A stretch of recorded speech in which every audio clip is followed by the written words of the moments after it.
Honorable senyor president de l'Acadèmia, il·lustríssims senyors acadèmics, distingides autoritats, senyores i senyors.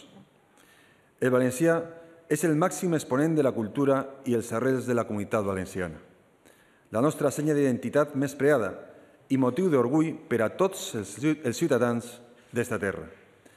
El valencià és la llengua pròpia de la nostra comunitat i, per tant, és un factor de convivència destacat dins dels elements que conformen la personalitat de la nostra societat. Tant el Consell com l'Acadèmia Valenciana de la Llengua defenem de manera oberta i ferma el sentiment i la personalitat del nostre poble.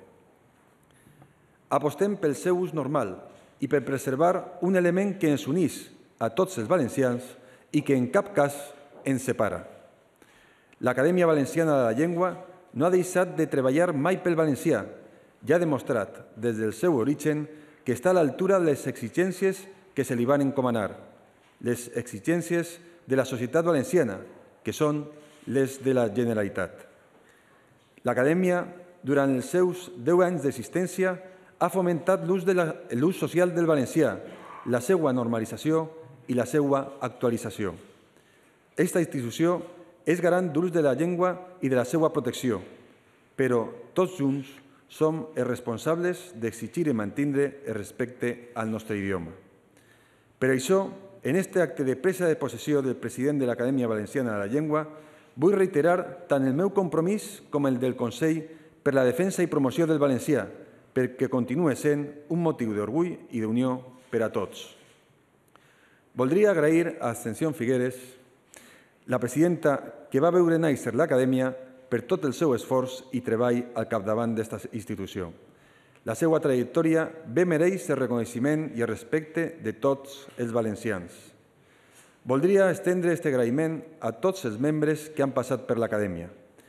El seu treball forma part de la història viva d'esta institució i del tresor intel·lectual que la comunitat valenciana té l'orgull de posseir. El nou president, Ramon Ferrer, ha treballat des de la creació de l'Acadèmia per la conservació i adequació de la llengua. La seva trajectòria com a expert en història i lingüística avala i justifica àmpliament el càrrec que avui assumís. El bagatge intel·lectual de Ramon Ferrer està molt vinculat a la docència universitària des que es va llicenciar, amb premi extraordinari en Geografia i Història per la Universitat de València. Ramon Ferrer ha sigut titular de l'Institut de Cooperació Iberoamericana i, a més, ha format part durant 28 anys d'una altra de les institucions més valorades i significatives per als valencians, la Real Acadèmia de Cultura Valenciana.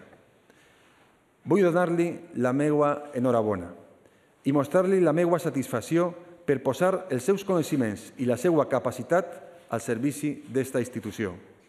Així mateix, faig extensiva la meva felicitació a tots els membres que avui també comencen un llarg recorregut en favor de la nostra cultura. Vull animar els membres de l'Acadèmia i el seu nou president a continuar amb activitats tan necessàries per a la promoció de la nostra llengua com el reconeixement dels nostres escriptors més representatius. La commemoració del centenari de Teodor Llorente, poeta, periodista i representant de la Renaixença valenciana, posa de manifest la riquesa i el lideratge intel·lectual que sempre ha tingut aquesta terra. I especialment, en aquesta ocasió, m'agradaria destacar la importància de continuar trobant consensos entorn de la nostra llengua pròpia, el valencià. Acords com l'hem tingut en les Corts esta mateixa setmana es recorden que hem de continuar treballant junts recuperant l'esperit d'unitat de les normes de Castelló. Ara és moment de mirar al futur, amb altura de mires i amb una verdadera intenció d'impuls de la nostra identitat. És hora de posar en valor el nostre patrimoni més valuós, difondre el seu coneixement i projectar-ho cap al futur com a principal estàndard de la nostra cultura valenciana. Moltes gràcies.